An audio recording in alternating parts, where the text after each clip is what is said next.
This is the email that I got. Alright. I'm a libertarian capitalist who destroys MLs daily. He goes, infrared. People call me Anomaly. I've been running a political Discord for a while and was informed that you're the new ML in town. I'm emailing you to officially challenge you to a debate. I've looked up your content and you don't debate capitalists much. Let me know when you have time to debate so I can quickly destroy you. So I was excited when I saw this. Free content, man. I didn't have any content lined up for today, so free content, you know? I was super excited. I was like, okay, debate me tonight. Join VC when you're ready. And then he responded, just joined. And I was like, you know what? I'm going to do an early stream because this is free content, dude. Free content. Okay, before we begin, because I'm going to actually just get right into this, like right now. Oh yeah, look how he says after I just very formally, coldly said, just join VC when you're ready. He has to fucking cheerlead himself in the email. Like, he has to mentally prep himself, sending the email to, dude, who are you cheerleading? You're sending this to me. Sharks eat gorillas! Does that make you feel better? Does that make you feel better? He's mentally prepping himself for what? We'll see when we debate. What are you prepping yourself for, little boy? Okay. Anyway, JC Dem, appreciate it. Jason Tons 12 donated $5. He is a moron. Sharks cannot survive on land. Obviously, they would lose to monkeys. No, I'll be any type of gorilla. I'll be an aquatic gorilla and I'll go into the fucking sea and rip a shark in half. Anyway, let me just say something. Usually I'm more polite to right-wingers. But wow. If you email me promising to destroy me, wow. You better. You better. You really better destroy me. I don't care who the fuck you are. Because I'm not going to show you any mercy. All politeness is off. You say you're going to destroy me. This guy doesn't even know who the fuck I am. He just knows I call myself an ML. Beyond that, he doesn't even know who I am. He doesn't even know my ideas, my positions, nothing. But he thinks he's going to destroy me. Wow. I hope, I pray for your own sake, for your own manhood, that you know what you're talking about when you say that. Because if you don't destroy me, and if you don't do it quickly, your manhood belongs to me. You understand? When you talk a big game, you have to follow through with it. If you don't follow through with it, your manhood belongs to me. I'm going to address your political discord directly now. People of Anomaly's political discord. If Anomaly fails in doing his job tonight, I want you to know officially that I own Anomaly's manhood. All of his credibility, all of his infamy on that discord, all of his followers, I will be your follower. I will be your alpha. I will be your king. If he does not follow through with destroying me, donated $5. Gorillas slay sharks. Then I own that whole server. You become my follower. You come to my fucking Discord. You understand? That's what we're fighting about. You become my follower.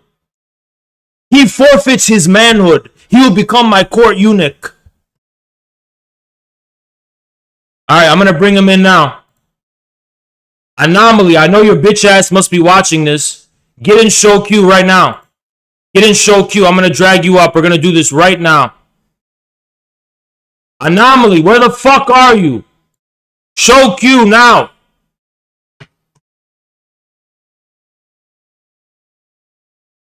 Based. Thank you, Indigo Placebo. Sin, get the fuck out of show queue, you fucking idiot. Anomaly, get in show queue.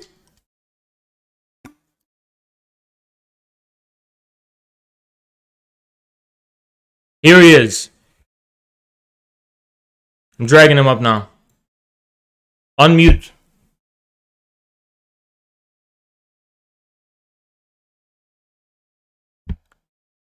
Hello? I can't hear you. I can't hear a word you're saying. Fix your mic. You're supposed to be an infamous guy on Discord, so you know how Discord works. Fix your mic.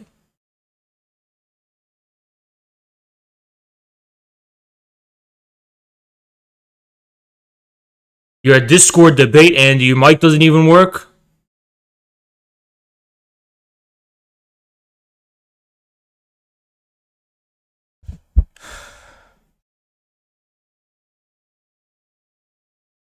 Now he's both mute. He muted himself and he also deafened himself. So nothing works. Already off to a bad start, honestly. Hello? Nope, can't hear a word.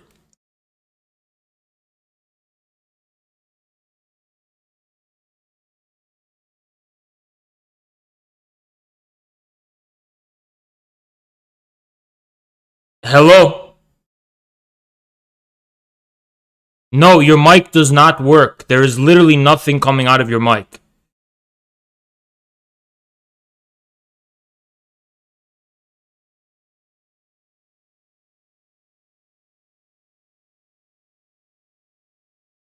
Hello?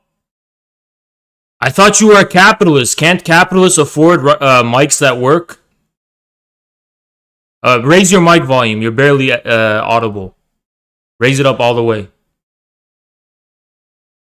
But it worked then. I heard you then. Where did he go? He left.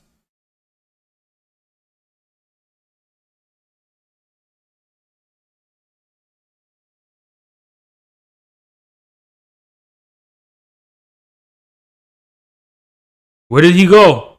He's probably... I'm gonna guess he's gonna go fix it and he's gonna come back. Just wait. Alright, he's back. He's back. Hello? Nope, it doesn't work. You had it working before you left, but it was too quiet. Yeah, hello? Okay, raise your mic volume all the way. You're barely audible. Can you talk louder? You can talk louder? Let me ask the audience. Speak. Hello? Can you guys hear me? How's this? How's this, guys? Hello? Hello? You can hear him? Okay, I'm gonna put a filter on and I'm gonna put the gain on a little more. Talk again. Hello? Hello? Talk again. Hello? How's that? Talk. Hello? It's good now? Okay, I put the filter on. Okay, Anomaly! You sent me the email that you're gonna come destroy me quickly, so have at it, my friend. Alright, so just a little backstory on what's happened. I've been getting a lot of your fans in my Discord.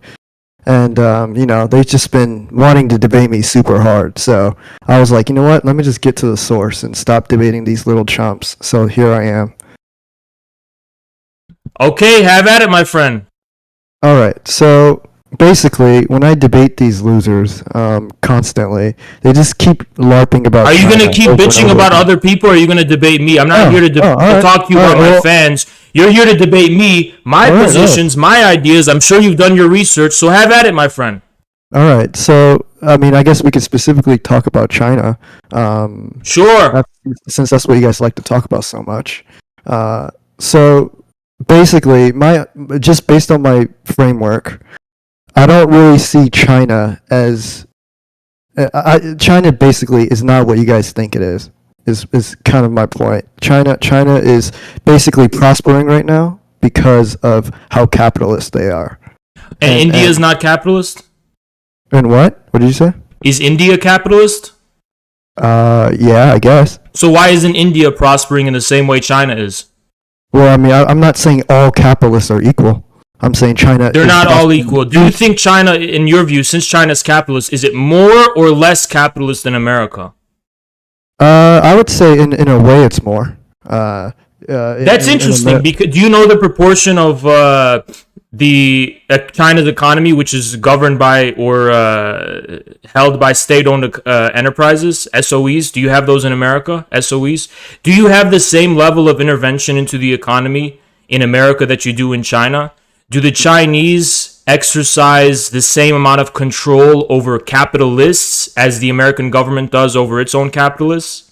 No, I mean China. Obviously, it doesn't. So no, we're not going to pretend here that China is more capitalist than America. Now, China might have a more dynamic market economy. It might have a more dynamic kind of grassroots and pro-people policy where, they don't have this government red tape bureaucracy that fleeces the people on the ground. But by no means is China some kind of libertarian capitalist economy. And despite that, it seems like you agree that China is in a very well flourishing, very dynamic and very prosperous economy, if among the most in the whole fucking world.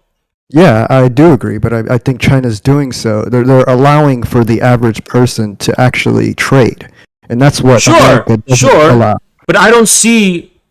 But according to the Chinese themselves. So I don't know what other authority you need. According to the Chinese themselves, markets are not incompatible with socialism.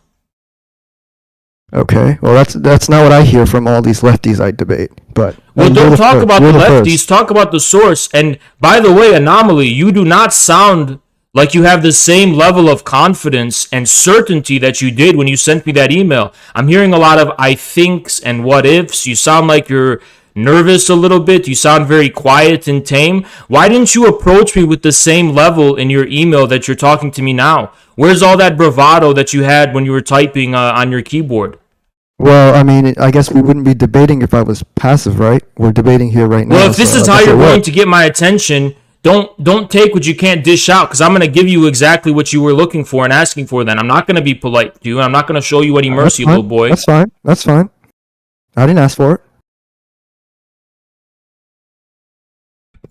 So, go on, continue. All right. So my overall point about China is, yes, they are authoritarian, and yes, they do intervene more than the U.S. does, but they allow for the average person to trade. The U.S. does not. What's your point? Wait. The U.S. does not allow for the average person to trade? Not when their governments collude with already established big corporations to No, I agree. China's but here's what you're missing though. And this again, Chinese Marxists are going to tell you the same thing.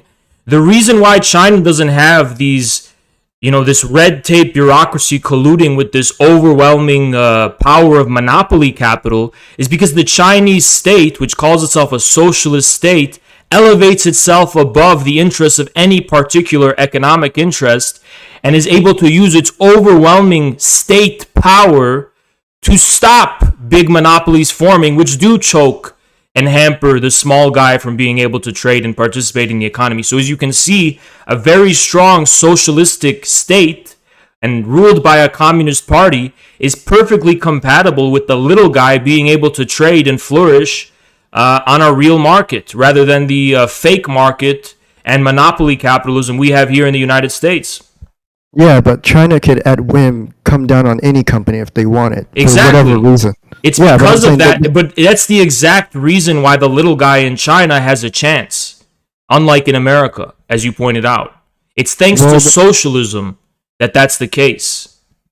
Yeah, but the way they intervene is not capitalist in any way. Of course it's not, because China is a socialist country. That's my position. That's been my position from the start. And so you're saying the U.S. is not a socialist country. That's what you're saying. It's not, no.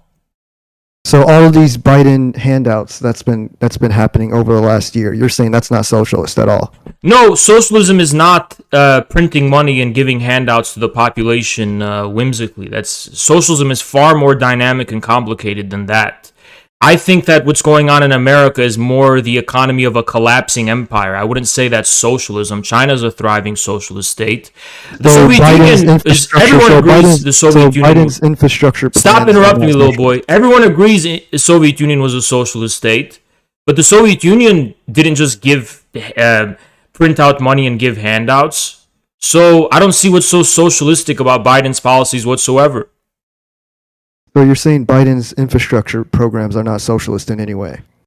No, even if Biden was able to pass every facet and aspect of his so-called infrastructure plan, that would not equal socialism, because socialism is a system, not a policy or set of policies. Socialism is a specific relationship between a government or a state and, for example, the economy. And the U.S. does not possess that relationship. Even if Biden was able to shit out money and throw his money wherever he wants to, it would not establish the same relationship to the economy that the Chinese state has, because ultimately the U.S. government is controlled by private interests who come from the U.S. economy, by financial capital, by Wall Street, by the banks. It's a completely different system. You know, the government can decide to throw money at this or that place. That doesn't make it more or less socialist. It just means it's using its money in this or that way that it has. It doesn't change the underlying systemic realities. All right. Well, let's get to the root of your. So, what issues do you have with libertarians in general? Libertarians seem very diverse, but my issue with libertarianism is its one-sidedness. It doesn't understand the dialectic we just went over about how you need a very strong, powerful, and even socialist state that looks out for the interests of the people in order to curb the inevitable, and yes, inevitable growth of monopolies that arises from a normal capitalist economy. In order to maintain a moderately free market, you need a very strong and powerful state to curb the power of the various private interests that may emerge in the economy.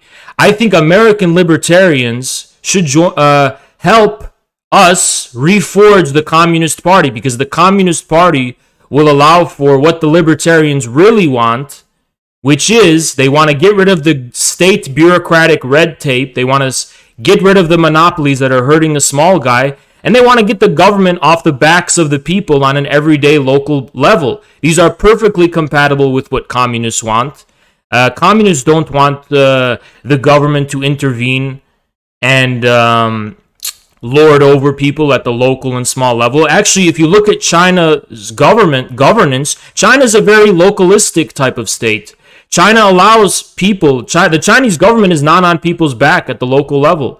It's very much promotes a culture of self-governance, and which is, of course, maintained by culture and other things. So that's my view of libertarianism. I don't think and another thing, too, is that even if we assume all of the values of the libertarians are correct, I don't believe American libertarians will ever accomplish any of their real goals. And it's simply because of that same one-sidedness. Libertarians don't recognize the necessity of maintaining a strong state, powerful state. Yeah, but states inevitably become corrupt. That's sort of the point. Even if states inevitably do become corrupt, the process of fighting corruption from the grassroots level, the level of the people, would become an inevitable part of the life cycle of a state. Actually, the conception of a state as a static thing is very modern. There's pre-modern views of a state, which is cyclical, that states become corrupt, the people put the state in check and somehow, and the cycle continues. I'll give you concrete examples of this from China alone. After the 1949 rise to acquisition of power by the Communist Party of China, the Chinese bureaucracy, Soviet-inspired bureaucracy, was pretty corrupt in many ways, especially at the local level when they were ruling over peasants. The Cultural Revolution was precisely about people rising up and challenging that corruption, and they did. Just recently, Xi Jinping got to power on an anti-corruption campaign. He fought and rooted out corruption within the Chinese government. So instead of thinking this is a static thing, corruption, if it's inevitable, should be thought of as in a cyclical way. Corruption may inevitably occur, but at the same time, anti-corruption campaigns will inevitably arise. That's because in a communist state, the state does not consider itself all-powerful. The state recognizes that its power lies in the people. So there's a dynamic, ever-changing relationship between the state and the people. The state, unlike in America and in Western countries, doesn't pretend like it exists independently of the people and has no material foundation in the people. So then how do you know that China's not corrupt right now? How do you determine that? China could be corrupt right now.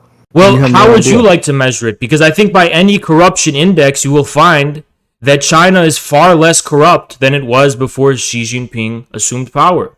But how do you prove If that? there's maybe there is corruption within China, but who's to say that corruption will not fall victim to another anti-corruption campaign in the future? This is the business of the Chinese people. Certainly when the Chinese people find out about any instance of corruption, there is social media, grassroots, and so on campaigns and public pressure to see justice done and see them removed. So if there's corruption going on in China, it's just that the Chinese people don't know about it, which is possible, but what's the point? Well, I mean, the point is, if you can't see corruption, if it's at a local level, you might not be able to see it from a national level, but there could still be corruption. I don't think so, And because China's, especially with the new social media culture, China seems like a very internally seems like, in terms of the public, public perception, governance in China is pretty transparent. If there's local abuses going on, it gains national attention and public outcry. This has happened multiple times actually in China's history since the reform and opening up, even before the Xi era. Okay. So you're saying that China is able to detect corruption efficiently. You're saying they're that Yes, efficient. much more efficiently than in the United States and elsewhere.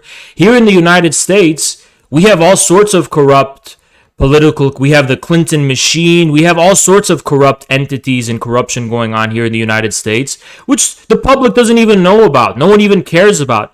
The government in the United States doesn't even make it a formal priority to root out corruption because it doesn't even recognize any corruption. Meanwhile, in China, even if you're going to argue that there's still corruption, which there may very well be, at least the Chinese government has made it almost a very top priority to root out corruption. It's an official, formal goal of the government is to root out corruption. We don't have that in America. I mean, the people in America know that the government's corrupt. Of course, but our And we see people government, fighting back. but the And we government see here people fighting doesn't back. even pretend to work for the people in America. At least in China, the government's only official purpose is to serve the people. So what you're saying is China is more libertarian than the U.S. is what I you're think saying. so. Yes, With a big state. of And course.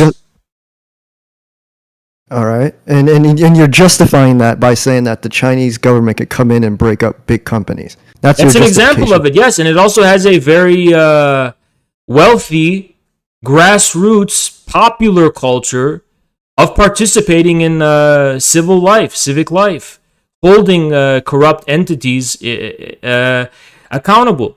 The Chinese people, unlike what Western media was trying to say for the past few decades, are not a passive flock of sheep.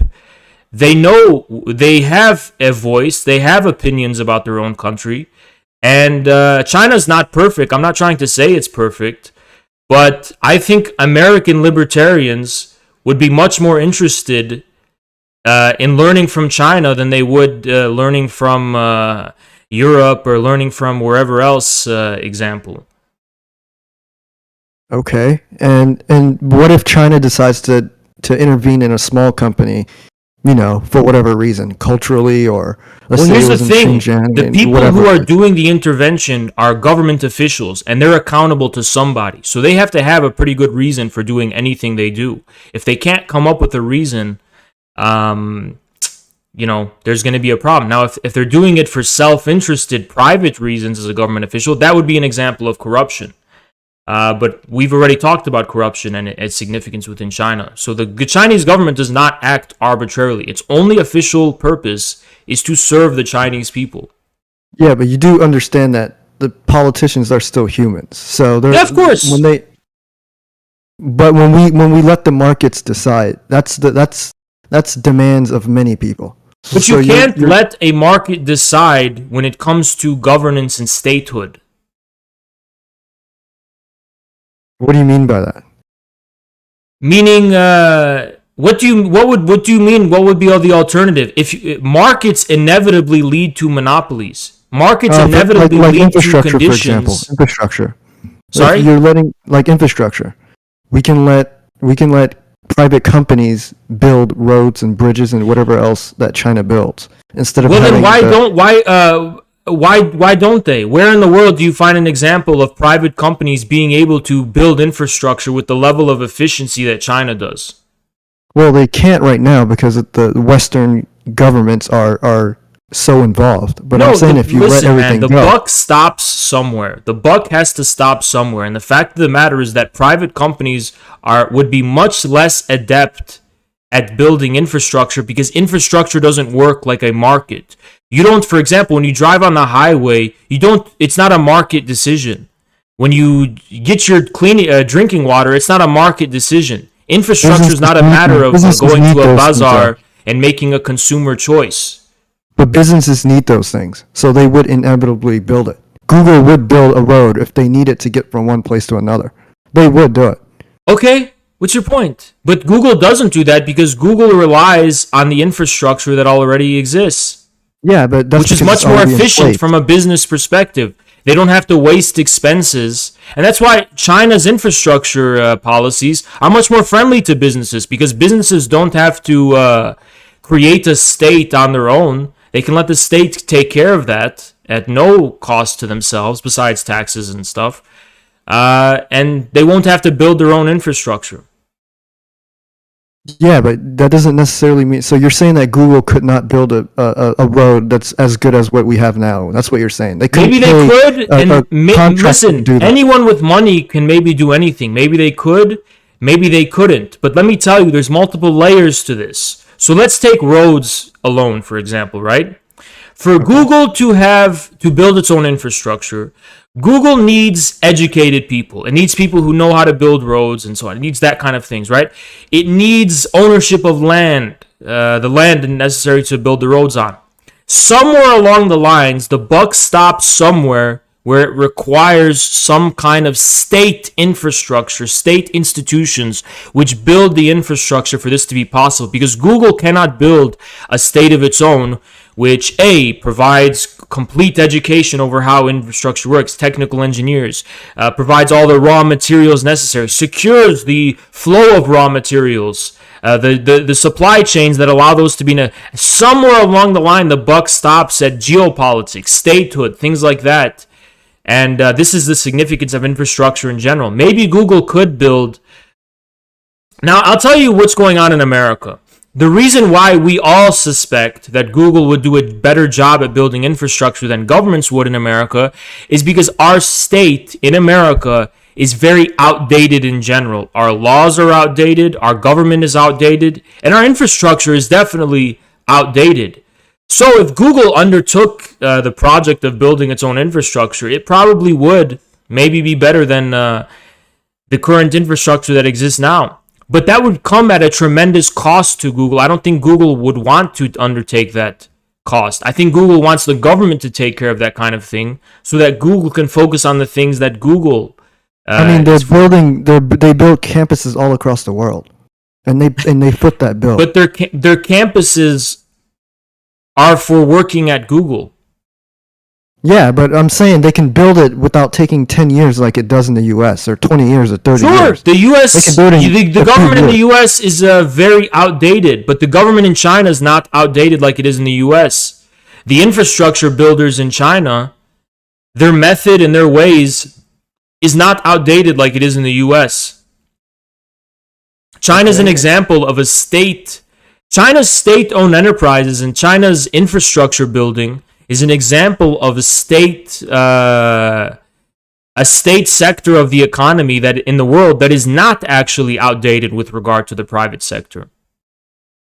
Yeah, but when you say China, well, first, when I say efficient, what I mean is it's the quality of what they're building and also how timely they're building it at. So you're saying that China is able to build infrastructure better than Google would be able to. I think they are. Yes, if you look at the record, look at the past decade or two and how long it took China to create an extensive countrywide high-speed rail network.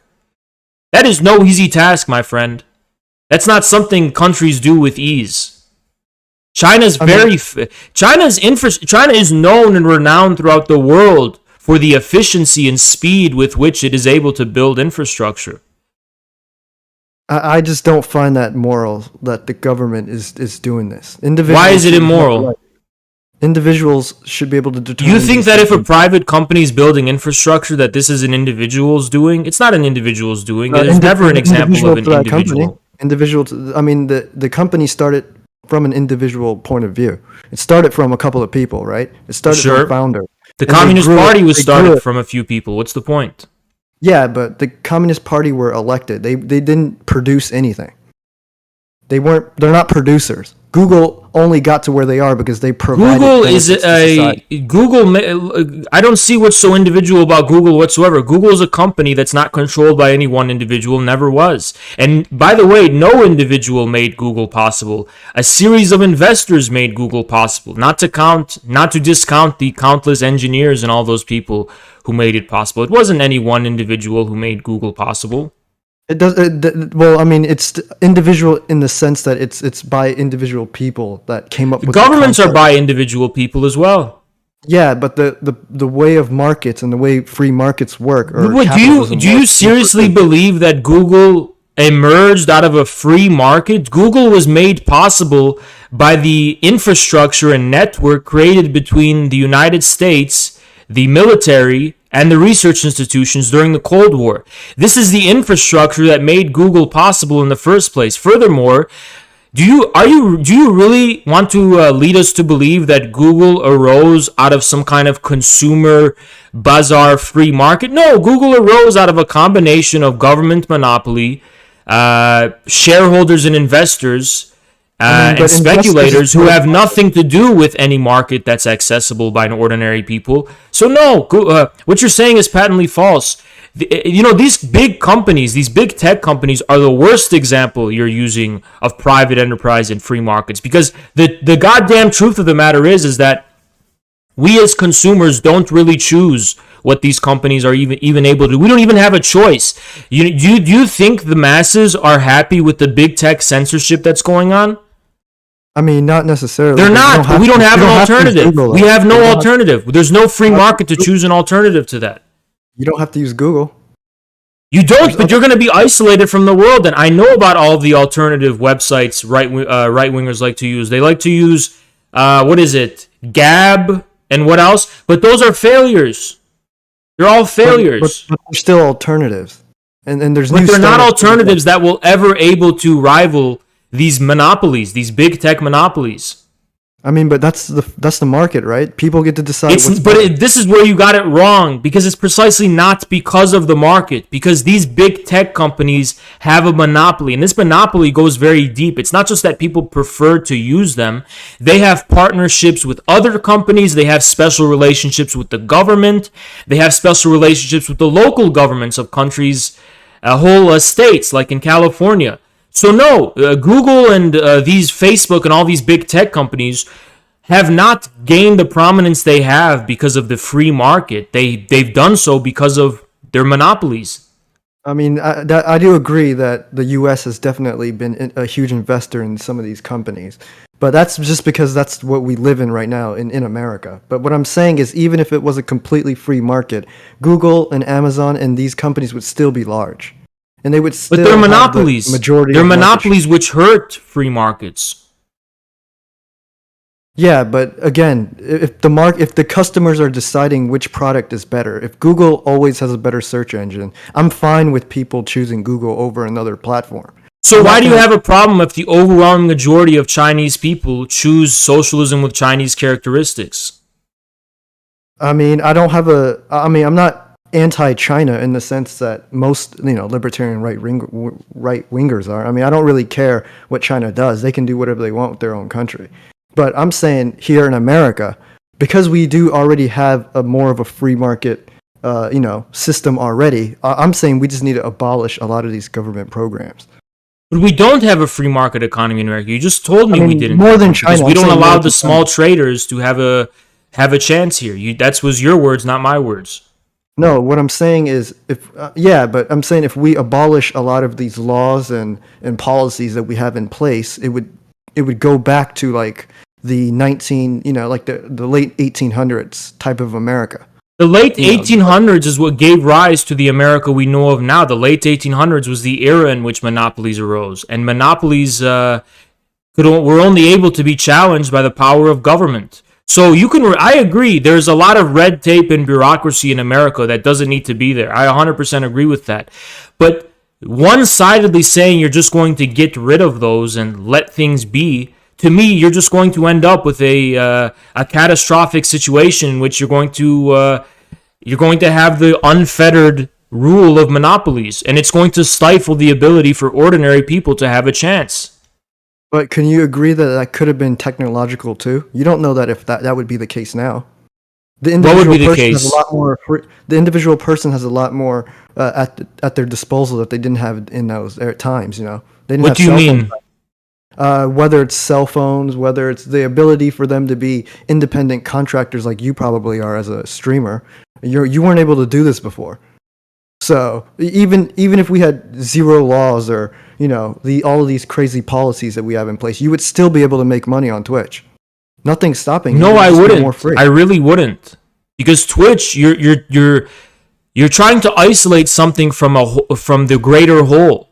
You're not seeing the bigger picture. You're not seeing the bigger picture and how big tech, as it currently exists, relies upon the government to maintain itself. So you're saying that Twitch wouldn't exist without the government? I don't think it would. No. How do you justify that? You can just say that, but there's no. I don't see any proof behind that. Okay, sure. What makes Twitch possible? Let's begin from there. Before even Amazon bought it, Twitch was, it started from the ground, right? Sure. What makes Twitch possible? What do you mean by that? What you mean technologically, or the company? Any kind of way. Just the advancement of technology. There are a couple of guys. Let's be specific. What I mean is a couple of guys, entrepreneurs, started a company to allow people to stream on their platform. Okay, you sound like a guy who's never looked at the ground upon which their feet stands. You think that you're just floating in midair. You don't stand on some kind of ground. So you're saying even for the ability. Be more specific. What makes Twitch possible? What do you mean by that? The internet is what makes Twitch possible. Okay. Who created the internet? Okay, the government. Yeah. Okay. What else? Okay, let's forget about the technological software side of things. Even though we're skipping a lot of important details, let's look at the hardware side of things. What makes the internet possible? So you're wanting me to debate from what happened. I'm saying what makes the internet possible? Isn't Elon Musk shooting up? What makes the internet possible? Can you answer? What do you mean by that? Computers. Okay. So yeah, governments created a lot of these things. It's not just that governments created them. It's that the supply chains necessary for our computers to be built are geopolitically maintained by the American state and negotiated at the level of the American state. If you don't have a state, your supply chains that allow you to secure the raw materials necessary to even build the fucking things falls apart. How? So you're saying that there wouldn't be supply? Because the U.S. government is what negotiates on the world level, or negotiates is maybe a bad word because that assumes they're doing so as equals. They're using their big stick to make American companies have the best deal when it comes to securing raw materials. Okay, but to build the fucking computers. Trade. You don't know about the significance of government in relation to negotiating trade? Individual companies could do the exact same things you're saying. No, they can't. An individual company would never be able to establish something like the IMF. An individual company would never be able to establish something like the World Trade Organization. An individual company would never be able to do something like negotiate the level at which countries participating can institute tariffs and all that kind of stuff. In a way, transnational corporations could do those things. They couldn't. How could they? Without being sovereign political states and powers in and of themselves. Because remember, these are things, trade policy is something a sovereign state does to overdetermine what the companies within it are allowed to do. Not just one company choosing for itself what it's going to do, but all the companies within the state. Yeah, you're explaining what's happening now, which I don't disagree with. What I'm saying is, if we were in a more free market, society, we could still do those things. No, okay, how You're could you? explaining to me- Please give me a hypothetical example of how you could do that. Yeah, I mean, you're saying like the internet, how the government created an internet and whatnot, which is obviously true. But I mean, I said a whole lot of things. I talked about the supply chains. I talked about the relationship between trade policy that makes it all possible in the first place. Yeah, I mean, all of that. But I'm saying individuals can do that too. You see Elon Musk, How? starting his own. Elon Musk would not be more than a fucking sewer rat were it not for the U.S. government subsidies and funding he received. Were it not for the partnerships and collaboration he's able to establish with NASA, his fucking rockets would never be able to leave the ground. So no, Elon Musk is not an example of an individual just doing things on his own. That's probably the worst example you could give me. No, but even if it was, Elon Musk, again, relies upon the trade policies, the monopolies, and state policies at the level of the U.S. government geopolitically that allows him to have anything in the first place. I'll give you an example of this. What does Elon Musk need for his cars? He needs lithium.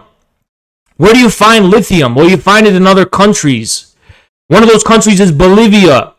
The U.S. helped orchestrate a coup in Bolivia so Elon Musk could have access to the lithium there.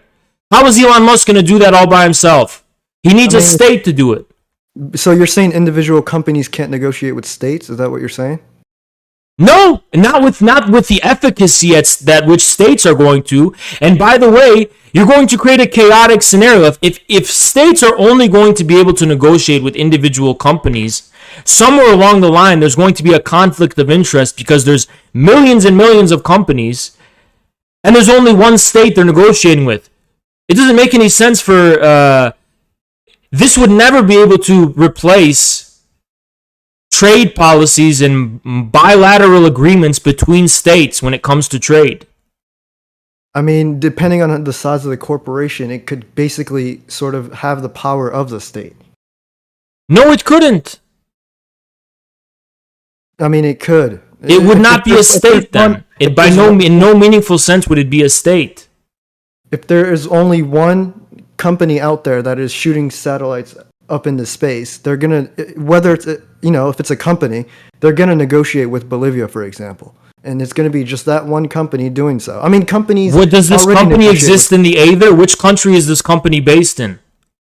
I mean, in this hypothetical, I guess it would be the U.S. or what. So the U.S. You don't think that Tesla has to comply with the United States national security regime? You don't think that Tesla has to comply with the interests of what's established by the U.S. government? You don't think that the U.S. government itself is what's propping up Tesla? I mean, it is right now, yeah, but that's because we're in crony capitalism, as you mentioned earlier. But I'm saying in my ideal society, there would be no state doing that. I'm saying individual corporations would have the ability to negotiate. And guess what? But I think that's precisely where we're finding a problem here. You're saying my ideal society, but as an individual, your perspective is very limited. You're not taking into account into how all of these things you're describing rely and interdepend upon each other. It's easy from your individual perspective to isolate one thing and say, oh, I just want that without all the blemishes. Oh, I just want the ice cream without the cows that make it possible, without the grass that feeds those cows. You're isolating one thing that you like from the greater whole with which it depends. This is why it's wrong to think in terms of individually contrived ideals. And it's important to take into account a more material, scientific analysis of the greater whole. Well, I think individuals are smart enough to, if even if we didn't have a state, individuals would be smart enough to be able to. You speak of individuals as though an individual isn't a being that's crawled out of some woman's pussy. You're speaking of an individual like an individual doesn't have a mother. You're speaking of an individual as if an individual raises and clothes themselves. You're speaking of an individual as though at one point in their life they weren't a screaming infant that was absolutely nothing. There's no such thing as an isolated individual in the history of humanity. And there's certainly no such thing as an isolated individual when it comes to modern economies of scale. Individuals rely upon... Now, of course, individual brilliance is a huge part of the world and of societies. Yeah, but An individual initiative is a huge factor. But individuals alone can't do anything. Your society caps that intelligence by individuals. How is that? Because of the state. The state. But China is an example. China can't possibly be pointed out as an example in which individual talent or initiative is somehow stifled. China is an example of a country which draws out the brilliance and initiative of individuals in a way that is more than America can. I mean, you can say that, but you don't know that. Because an individual person... the state of Chinese society and its economy speaks quite plainly for itself. So I think I can say that. Yeah, but you don't know what policies the Chinese state has put in place that has stifled progress for an individual person that was affected by that policy. Then find them and point them out and raise it as an issue with Chinese researchers and academics who would be more than interested in hearing what you have to say if it's an original and profound point. China's not interested in closing its ears from the truth. If you have something to say, if you have some concrete evidence that China's stifling individual brilliance in a concrete way, go bring it up with Chinese academics and researchers, and they'll hear you out. I'm not saying just China. I'm saying the state itself will stifle some individuals' freedom enough so to where they will. Why is it necessarily the state which is going to do that? Can't time and circumstance itself do that?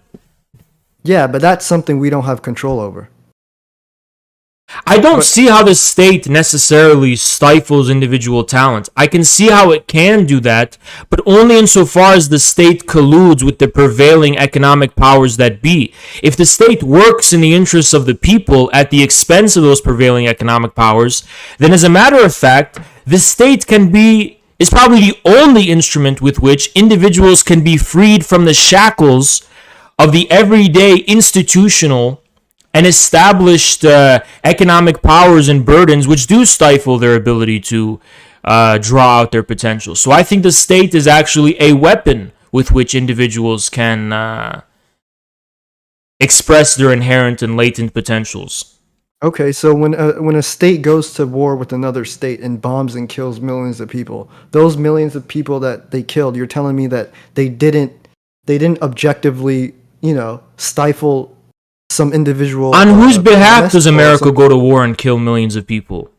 Yeah, I'm not saying just. It's on behalf of what? Oil. It's on behalf of oil cartels. It's on behalf of Wall Street. It's on behalf of the rich and the powerful and the established economic interests that be. China isn't a country that goes in and bombs millions of people. Yeah, I'm not saying China specifically. I'm saying the state itself. But the states, we can actually confine the realm of states who do that to a limited set. Yeah, let's use the U.S. The U.S. does it all the time. They kill millions of people. Right. You're telling me Arabic people from all over the world, kids that are bombed and killed, you're telling me that potential wasn't spoiled? Yeah.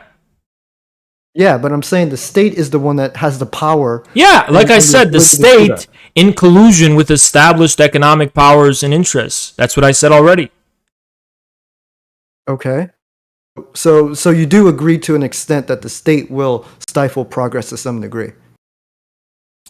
The state, only insofar as it is in collusion with the established economic powers, yes, is a profound tool with which progress, development, and human flourishing is stifled. America is an example of that. But all I'm trying to say is that this is not something specific to states in the abstract or states in and of themselves, but a state, rather, which is consolidated and controlled and serves the interests of established economic powers. This does not reflect on states in general.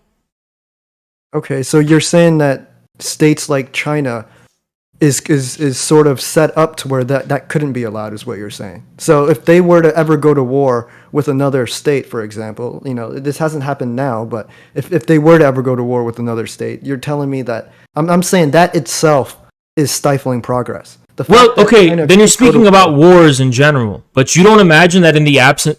Listen, the most bloodshed we see, the biggest example of real war and real conflict that stifles individual potential are in fact wars in which there is no consolidated state. civil wars, for example, China's era of warlordism, where there was no real central state, just competing and vying warlords. At least when it's a war between states, you mitigate that by sending the troops overseas and they're fighting in specific local areas. At least some segment of the population is free from the war. When there's no state, it's always a state of war all the time for everyone. Yeah, but the state has the power to eliminate millions of people. A small warlord tribe, or whatever example you're using here, can't. No, in the aggregate, millions die. In the aggregate, the sum total of all those small warlords and their conflicts lead to more or equal amount of death. And what if those warlords were more centralized then? Then what? They would still have less power on average than the United States would, for example. They would never be able to create a nuclear weapon. What you're talking about, for example, is the militaries of scale, which have overwhelming destructive power, like weapons of mass destruction. I don't see how privatizing anything would solve that problem. Why couldn't corporations, in your view, then possess WMDs, which they could themselves use? Because you can't blame states for war. War is something that will happen with or without states. So long as the underlying antagonisms responsible for war persist, there will be war. Yeah, but to what scale is kind of my point. I mean, if there's two... To what scale? Well, you can have the aggregate of chaos, small local instances of chaos, is probably more than between states. Okay. Yeah, so like this guy in chat is saying Google should be allowed to... Please speak up. I can't hear anything. All right. I have my volume all the way. Okay. So what I'm saying is... Hello? Yeah, sorry, my Spotify was playing. Go ahead. Okay. Yeah. So what I'm saying is the state there will never be a privatized organism that could ever create vast destruction like the states can. It never could happen. It would be individual skirmishes. I agree with that, but the nuclear weapon... I agree, a private organization could have never developed something like nuclear weapons, but the weapons are here. So what's going to happen to them when the state is eliminated?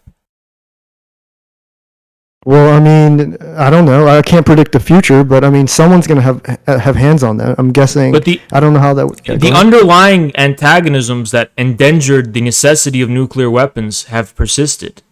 So whether a state is going to take on that burden or something else is going to take on that burden, which inevitably will have to become a state, is different. Okay. Well, my overall point is that we just need to allow individuals to maximize their abilities, and the states stifle that. States stifle that just with their policy. It could be unintended. But I don't see what your point is. We agree that states, in collusion with established economic powers, stifle individual initiative. States, which act in the interests of the people at the expense of those powers, allow for the individual initiative to flourish. So I don't see what's so relevant about the state.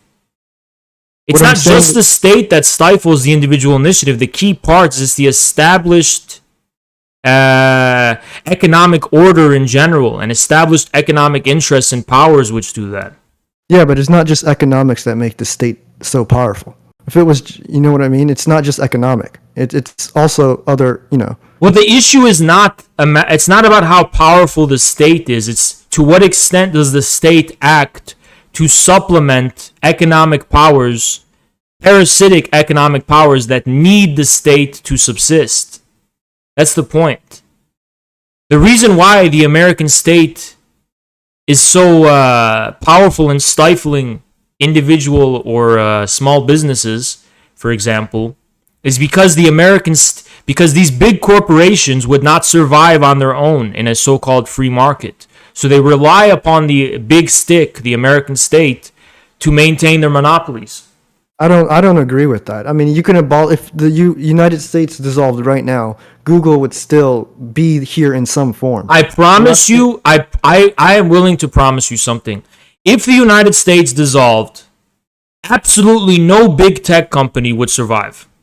Absolutely none of them. Not Google, none of them. Absolutely none. They may not in the form that they're in right now. No, they would not survive whatsoever. Do you know what a corporation is? I mean, I know the corporation itself is a government. No. It's a- I mean, like, yeah. What do you know? What a corporation? What it means for a company to be incorporated? Yeah, I mean, I do get it conceptually. I understand that the government that is a government. Governments sort of incorporate instrument. companies. Yeah, that's a government instrument. I understand that. But what I'm saying is, you can call it whatever you want. But I'm saying How a would group of Google people- maintain anything? Google doesn't even have its own police force. If 50 homeless people ran into Google's headquarters naked, they have to call the police. You're saying if the whole American state collapsed, Google would still be around? No, they wouldn't. Yeah, but I mean, so you're saying there are no security companies out now? You're saying there wouldn't be a market for. That was just an example of the way and how much Google depends not only on the federal government but the local California, not only the local California government, the local city government. Yeah, but what I'm saying is there would be a market for that. Obviously, if it dissolved, there would be a market for it. That's one thing. I'm trying to tell you, Google would not be able to survive. Google depends upon the U.S. government to survive. Yeah, currently, but what I'm saying No, is not even currently. The whole organizational apparatus of the company and the corporation, how it pays its employees, the whole fucking thing from top to bottom would collapse. Nothing would be able to be sustained. Nothing. Google isn't just one guy hiring companies. Google is a system. It's a corporation from the shareholders down. None of that would be sustained because the underlying systemic matrices that they're coming from and they're operating within are defined by laws, defined by the institutions of the U.S. government. Yeah, I mean, I agree that's how it's set up right now. But what I'm saying No, it's not just right now. What central organ of Google would survive if the U.S. government collapsed? What is the central nucleus called Google which would survive all of the employees who have to be laid off? Because the underlying fucking institutional ability to hire people, the process of hiring people, the process of negotiating contracts with your employers. This is forgetting about the whole investors and all that kind of stuff, by the way, which alone would collapse the whole fucking thing. We're just going to assume the company's going to be able to operate without the shareholders and investors, which is a joke in and of itself. Do you understand how much laws permeate everyday economic life? Yeah, I'm not saying that you would see Google. How is Google going to define the extent and sphere in which it even owns property? Why should anyone respect Google's claims as to its ownership of property? That whole records of Google's property ownership is indexed by local and state and federal governments. What about Google's intellectual property? That's probably the biggest one. Who's going to enforce Google's intellectual property? Well, I guess they would. No, they wouldn't. They would have no way of doing that. Short of becoming a state in and of themselves. They would have no way of doing that. What is Google going to do? Put people on fucking Toyota trucks armed with machine guns and go attack small startups to enforce their intellectual? It's complete. What we are talking about is an absurdity right now. What we are talking about is literally an absurdity. The whole thing is an absurdity. I can't even believe I'm talking about it. It's so stupid.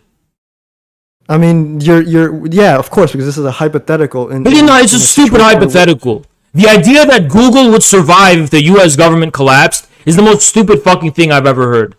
On Twitch. I'm not saying something. I've been on Twitch since when? February, March? This is the most stupid thing I've ever heard someone try to seriously argue. I'm not saying, no, you're misquoting me. I'm not saying Google would exist in the state that it does now. No, whatsoever. It doesn't have to be the state it exists now. Whatsoever. The idea that Google would exist whatsoever if the U.S. government collapsed is the most stupid fucking thing I have ever heard on the history of Twitch. What I'm saying is there would be another form of Google. How? What? Okay, for there to be another form of Google, we have to draw a distinction between the essence, the nucleus of Google, and the incidental, unimportant, inessential qualities and features. What is the permanent, survivable nucleus of Google that would survive? That would allow it to still be Google? Well, I guess the infrastructure would be What there. infrastructure? The infrastructure, for example, is owned by the company. The company's ownership over that infrastructure is only made possible because it's recognized by the government. So the infrastructure would still exist, but it wouldn't be Google's. It would belong to some fucking local warlord, not Google's. I mean, I guess you could make that hypothetical, but we don't know that. But how would Google exist at all? What would be Google? Who is Google if the U.S. government collapsed? What is Google? Who is they? Who are they? I mean, individuals still have the ability to cooperate together to form what we would call a corporation. It wouldn't be necessarily No, they a corporation don't, because a corporation is literally only something possible by a state. It's incorporated. It's not a corporation if there's no state, because it's not incorporated by anything. Yeah, I understand that you're saying it wouldn't be recognized by others. No, it would not be a corporation, is what I'm saying. It would not be incorporated. Do you know what a corporation is? I'm using the word corporation. So you mean a company? You mean a company then? I mean, you're trying to say a company. Yeah. It wouldn't be a corporation, it would be a company. Yeah, well, I was using it, I was using a cooperative economic enterprise. Correct, yes. Okay. Yeah, what I'm saying is it wouldn't, you're making, yeah, of course. If okay, let me ask you a question. This cooperative economic enterprise would not just have to be an economic enterprise. It would also have to create its own state, its own laws.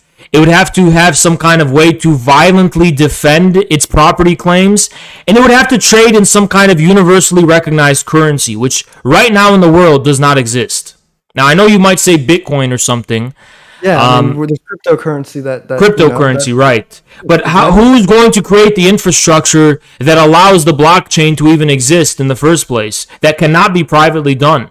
If warlords are running around with pickup trucks and machine guns shooting everything, how is there going to be a stable infrastructure network that's going to survive all that? Is everyone just going to agree, like in Pirates of the Caribbean, they're going to have the Pirates Code, that we're just not going to fuck with the infrastructure that we're fighting over? I mean, the so-called dismantled United States wouldn't be the only group of people using crypto. Like for Bitcoin, for example, it's computers from all over the world. So listen to something. Crypto cannot exist. Crypto will never take off and become significant without government backing. I mean, that might be the case now, but I'm saying Bitcoin already exists. Cryptocurrency. Yeah, but Bitcoin is not traded. Bitcoin is not something people trade in. What do you Bitcoin mean? is an asset people use to store their money.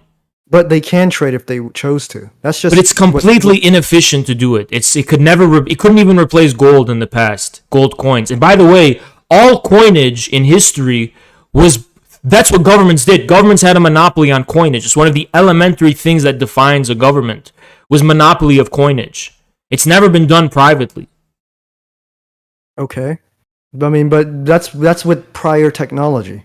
We have the even with today's technology, I'm going to give you the situation right now. Cryptocurrency can only measure itself in regards to fiat currencies, specifically the dollar.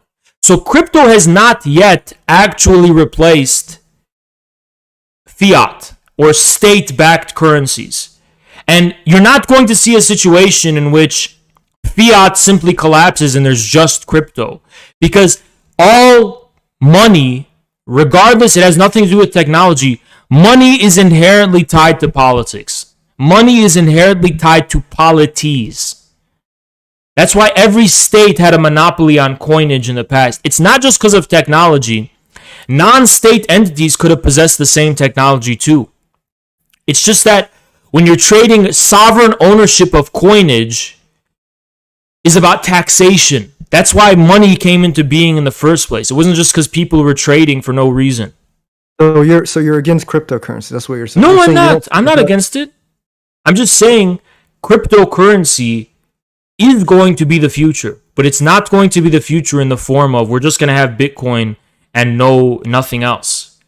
Cryptocurrency will probably take off in some kind of fusion between state banks like the Chinese State Central Bank and blockchain technology. But it's not going to happen with just, the dollar is going to disappear and the current monetary order is just going to poof disappear overnight, and it's just going to be cryptocurrencies. Okay, so for example, El Salvador is adopting or trying to adopt Bitcoin as their official currency. So what you're saying is it's not possible for them to do that. That's what you're saying. No, They're I not don't gonna think be able El to use- Salvador is adopting it as their official currency. I think they're just doing something, they're recognizing it or something like that. But El Salvador is a state. Yeah, I understand, but I'm saying I'm using them as a large scale example of And it's a group state integrated within the global post-Bretton Woods global economy, now the petrodollar global economy. Okay.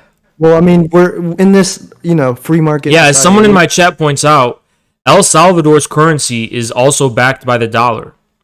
Yeah, Get of it. course. Countries, when by the way, the countries leading this effort are socialistic aligned countries like Venezuela, China, and of course Russia, which is not socialist, and Iran, which is not socialist, but they're aligned with those countries. Cuba, all those countries are showing interest in getting off of reliance upon the US dollar in order to possess more national sovereignty and focusing more on cryptocurrencies. But it's not just going to be Bitcoin. There's probably going to be something new. Yeah, I mean, it's hard to debate. I'm these just things. trying to explain to you the decisive significance of states in relationship to the possibility of what you call an economy or a free market. I understand. It's hard to debate this with people because obviously I have to use hypotheticals in a sense because there's no free market society that we live in now. So of course you're going And to sound there's stronger never when been you're- one in the history of mankind. when you're using examples of what exists now. So But there's obviously never one that existed in the history of mankind either.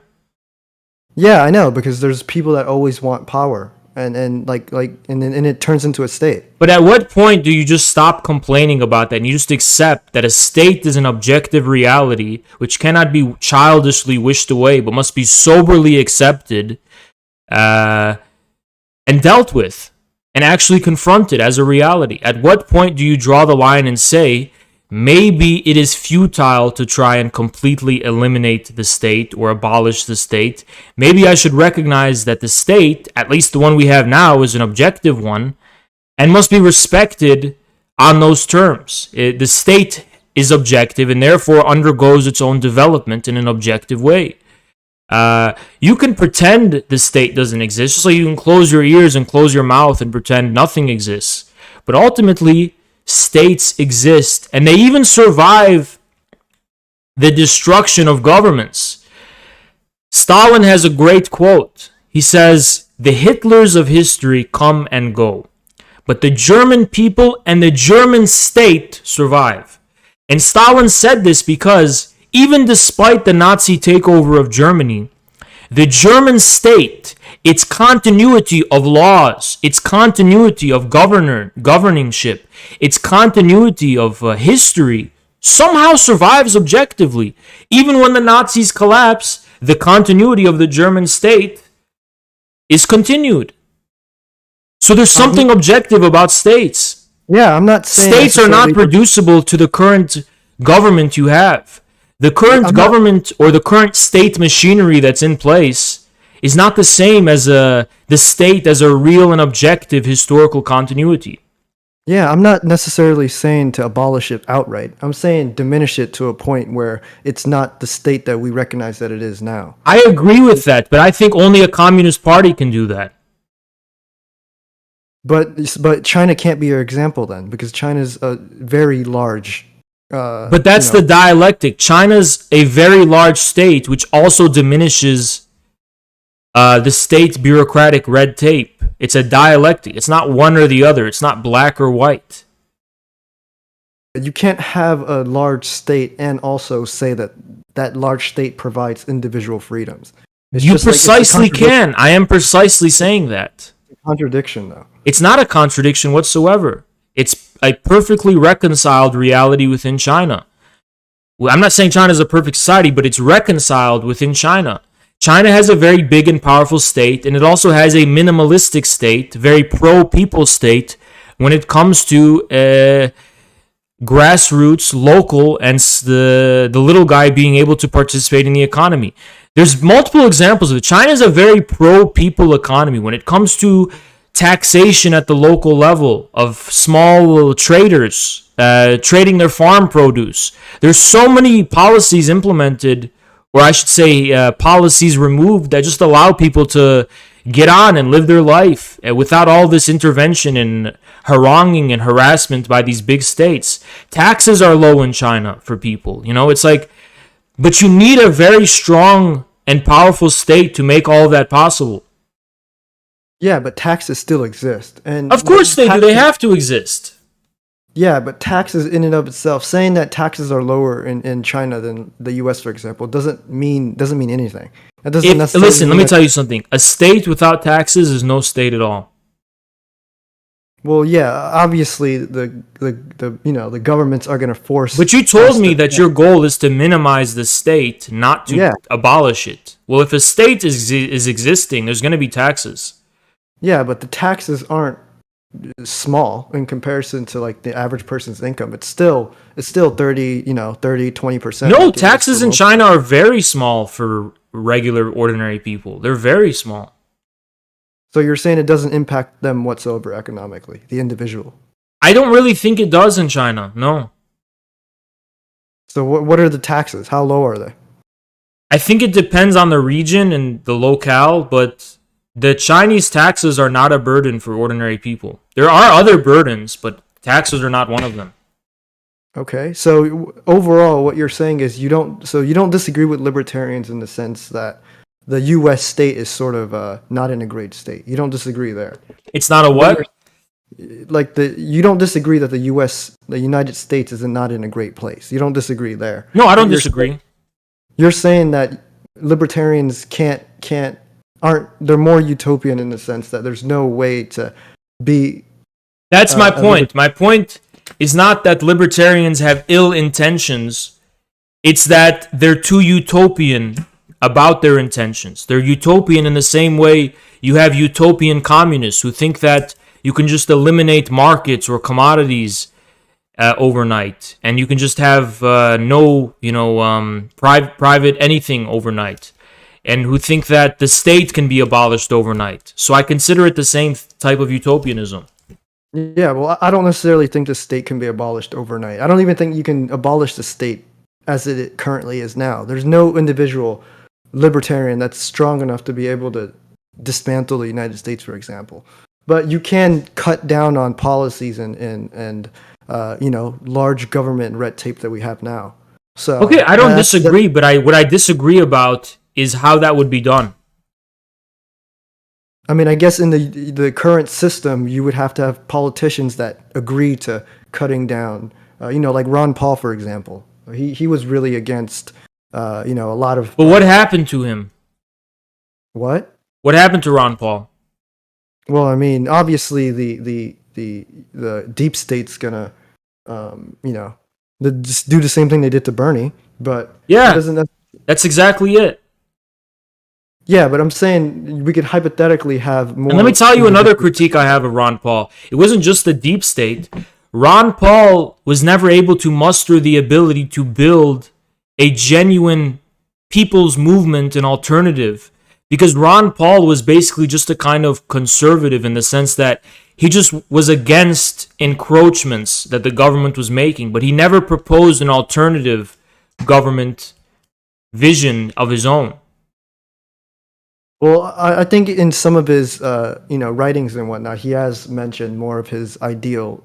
Right, society. But I'll give you an example. Trump, for example, I am against Trump, obviously, but the reason Trump was successful and Ron Paul wasn't was because Trump built some kind of movement with some kind of specific vision about state power. One that I disagree with, to preface.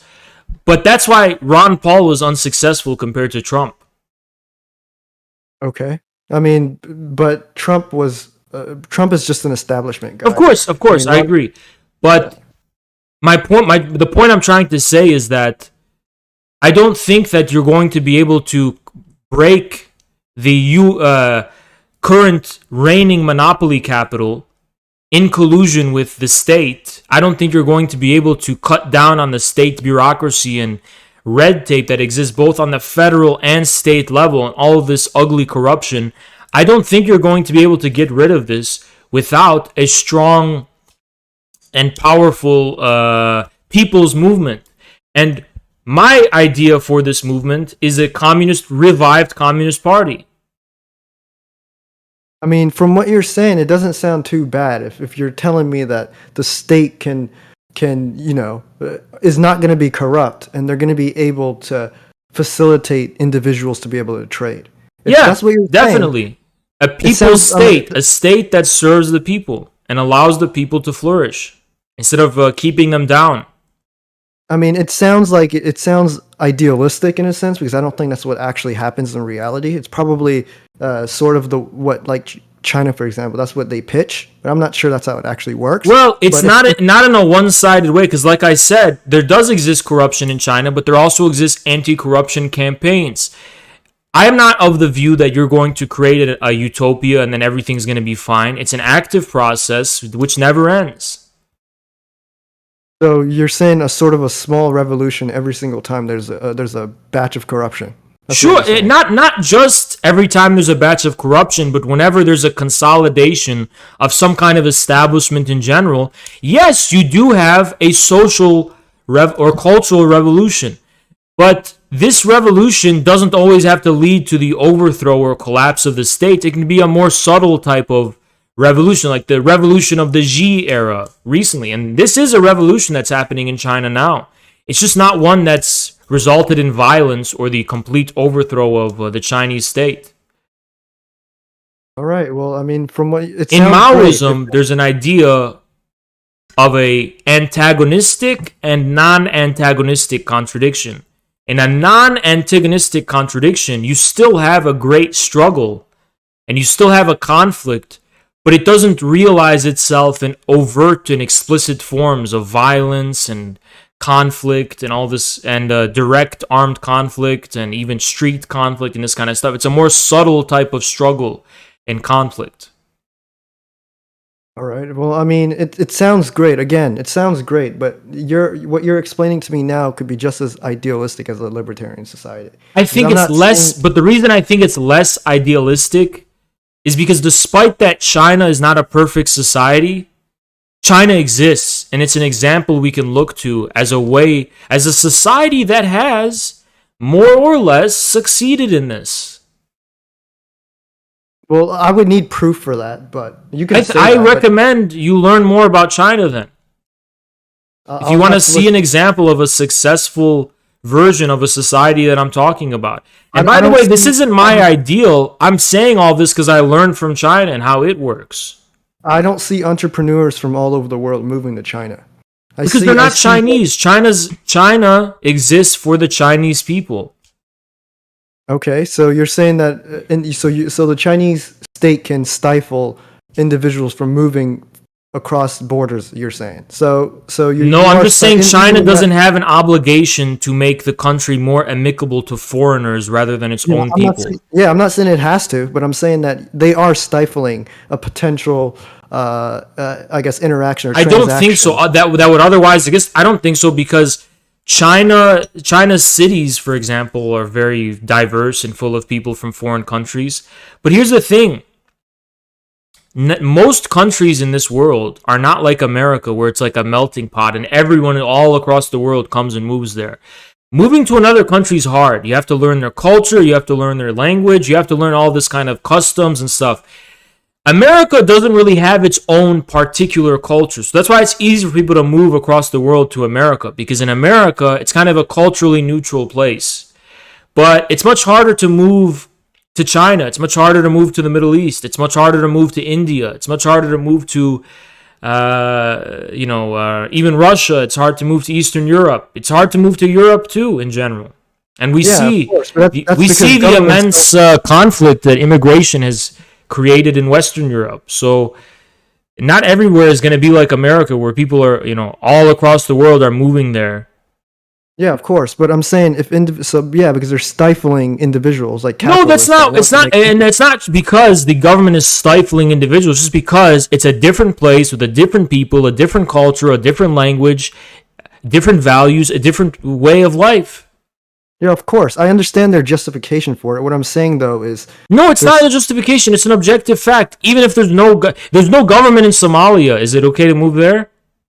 I mean, a person can move there. I'm not sure. They can, but is the non-existent government in Somalia stopping people from going there? Or maybe it's because There's other reasons. Well, I mean, people might not want to move there because it's not going to be profitable. Okay. But if it was profitable, people would move there. Listen, the idea of open borders existing freely and unmitigated movement of peoples, were it not for government restrictions, is a myth. There's no such thing. Because let me tell you something. To even travel, airplanes are out of the question because airports and all that kind of stuff, those don't exist without governments, right? Air travel, regulation, all that kind of stuff, that's not possible without governments. So we would have to travel by boat. It's just not economical for people to just do that at the scale you're talking about. It's not. I mean, I don't know why you would say that there would be no air travel with that. There wouldn't, because we don't want to get into this discussion. Because, first of all, airport security, you need federal state regulations. Regulations about aircraft being safed, you need federal regulations. And before you say let the free market decide, I don't think fucking people want to be the test subjects to see which planes work and which ones don't. I think they just want the planes to fucking work before they even think about stepping foot on them. I mean, if a company is known to have bad airplanes, people would stop. Yeah, but how are you going to be known to have bad airplanes if not, people stepping on, someone's going to have to be sacrificed, and I don't think people want to be sacrificed. Yeah, they would. I don't listen. Look, I'm trying to help you, even though I don't have any obligation to. Like I said in the beginning, I'm trying to help you right now. Please do not try to sit here and argue for a free market of airplanes, okay? No, we can go here because... Okay, we have to... Okay, let's go here then. Please, let's go here. All right, well, first, people already die in airplanes now. Okay, but much more would die if there was a free market of airplanes. You don't know that. Yes, I do know that. Because the fucking federal regulations, which are a burden and expense on these companies, would not be in place. And you would see a lot of tragedies and horrible things happening that just don't need to exist. There are markets out there that there are... Listen, it's less expensive to make a shitty plane than one that complies with federal regulations. So yeah, somewhere along the line, there's going to be a problem, okay? Yeah, but what I'm saying is we would have more efficient planes. No, you wouldn't. I don't think you would. A plane is a very simple fuck. Do you even know, like, how planes are made? Do you actually think planes are like fruit? You think planes are like... No, planes require a lot of institutional... infrastructural, just to make them requires so much of that, right? Yeah. And that alone relies on the government. The institutions that educate all this, the network, everything. You need government to make planes. You know there are private plane companies now, right? Like, this isn't some abstract thing. Yes, I know they're private, but I'm saying they can't exist without the government. I mean, the government is currently involved in all of these things, but we can agree. Okay, but then if we get to the piece by piece, every single way in which they're dependent on the quote unquote current government, at one point you're gonna find yourself having to stretch to say that private companies can replace everything. Yeah, I mean, again, you can't prove your statements. I mean, it can sound great, but I'm trying to have a reasonable, common sense discussion with you. I don't want to have to get to the point of proof because it's going to be so humiliating for you. So let's just focus on common sense. All right, we'll just move on. All right. Let's focus on common sense. All right, a free market of airplanes is a very silly idea. Okay? Okay. All right, well, in that case, like I said, even if it does have to come to a point where the government would have to put, regulation in place, it would be very simple. It would not be, thousands and thousands of pages of laws. I don't know to what extent. I don't know to what extent federal aviation regulations are too burdensome or not. I think it would have to be investigated, but I'm just trying to tell you that we got to this point because I talked about how air travel can't exist without governments. Yeah, again, if we're gonna say, I just want to strip down as much regulation as possible.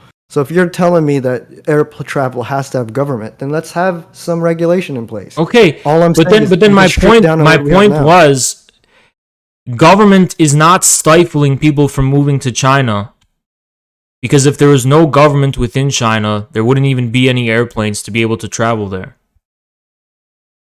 Okay. But I mean, I'm talking about what exists now. So we have travel now. So what I'm saying is, even if we had a situation where the United States, Okay, how is China stifling people from moving? It doesn't make any sense to me. What is it stifling then? Why does China? So you think you're entitled to China? That's my issue right now. You're not entitled to China's territory. I'm not saying China has to do anything. I'm saying objectively, China does. So China's stifling your rights, your natural God-given rights, by making it harder for you to move to China and make a living there. Yeah, I mean, because China doesn't fucking belong to you. Yeah, I mean, what I'm saying is, China is objectively stifling an entrepreneur's ability to move there if they chose. Okay, but that entrepreneur has no entitlement to the territory of China. Yeah, but why does the state get to determine that? Because states serve the people, and states define the extent to which people own their country. Or you're saying the average person? You're saying countries should no longer exist, and businessmen should be able to carve up the world according to how much money they have at the expense of people's tradition. You realize states and borders, right? Borders are defined by war. Borders are defined by sacrifice. Borders are defined by history, tradition, culture. All of this is meaningless to you. I mean, I think the individual right for people to be able to move freely is more important than everything you just mentioned. Who guarantees this right, if not a supra-global state of some kind, which dissolves the realities of each and every nation and country into thin air and says that it's a free-for-all? I mean, again, we would go to hypothetical, and that question would lead us to a hypothetical situation. So. Listen, people will never accept this. People will never accept this. The people will never accept this. Again, I'm not saying make the entire world stateless. I'm saying we can start with the U.S., for example, or even if U.S. isn't not an good example. You need to realize, Anomaly, you're a citizen of America. America is your home. You have a say in America. China does not belong to you. You have no right to China. You have no right to any other country. Okay, so yeah, I mean, this is the country you are legally a citizen of. Yeah, that's how it is right now. Yeah. This is the country you have tradition and your culture and your whole being comes from. Just like your mother gave birth to you, that's your mother. This is the land that gave birth to you. You understand? I mean, you're saying that, but land. I mean, this is just a piece of land. It's not. No, anything. It's the land that gave birth to you. It's the air you breathe. It's the food you eat. It's the place you grew up in. It's the people you know. It's everything that defines you. I've lived in like 10 different countries before. So okay. Just because I was born here, that doesn't. Well, necessarily... then it's a matter of the laws, because we need some kind of laws to determine this. What I'm saying is, I was able to travel. Maybe you're less homegrown than others, but legally speaking, you're an American. Okay. So what? That doesn't mean that we shouldn't have the ability to move. You have no business in any other country in terms of having the right to do this or that. That's up to the people of that country and its government, and the government that they assent to. Okay. Yeah, but that doesn't necessarily mean your problem is that you're making it seem like nations and states don't exist, and that's fine and well ideally, but to a Chinese person, you're a foreigner. You come from a foreign state and a foreign country. So for you to say you want to have the unconditional right to do whatever you want in China as an entrepreneur at the expense of the Chinese people, right? I'm not saying that. I'm not forcing it on them. I'm saying that. No, I'm saying, but you're saying they're stifling your right, and you have a right to China. No, you don't have any such right. No, I'm saying I should have the right to be able to move to wherever I want. I'm not saying that I do, but I should. You should. How could it be a right if it's just a matter of should? I mean, we can. You think rights? Okay, then what is a right? Is right? Then if it's just should, then according to your own words, a right is something rather than natural and God-given, something purely instantiated in the state's recognition. The state grants you your rights and your not rights. You're saying you should have the right rather than you have the right. If you should have the right, who's going to give you that right? Well, I mean, right now it would be the state, obviously, but that's because. So who will give you the right? What? Who will give you the right? Well, I mean, right now it's the state, right? So you want the state to give you the right as an entrepreneur to move to China and do whatever you want? Well, I mean, objectively, that's how it would work, right? If someone wants to move to the U.S., the U.S. has to accept them. I'm saying countries should be able or should allow people to be able to move wherever they want. Why? The Chinese state exists for the Chinese people. Yeah, but I don't agree. Those are the people it actually has a material foundation in, and it knows, and it's accustomed to, and it came from. The Chinese state has nothing to do with people. You're basically. The Chinese state has nothing to do with people living in Idaho. Yeah, but you're basically romanticizing like someone's birthplace, which I'm not romanticizing it. I'm telling you the plain truth. Yeah, but a state is not just an abstraction. It doesn't come out of thin air. A state comes from a people, and it's a reflection of a people. Like you look in the mirror, that's a reflection of you. A state is a reflection of a people. I mean, explain the U.S. then.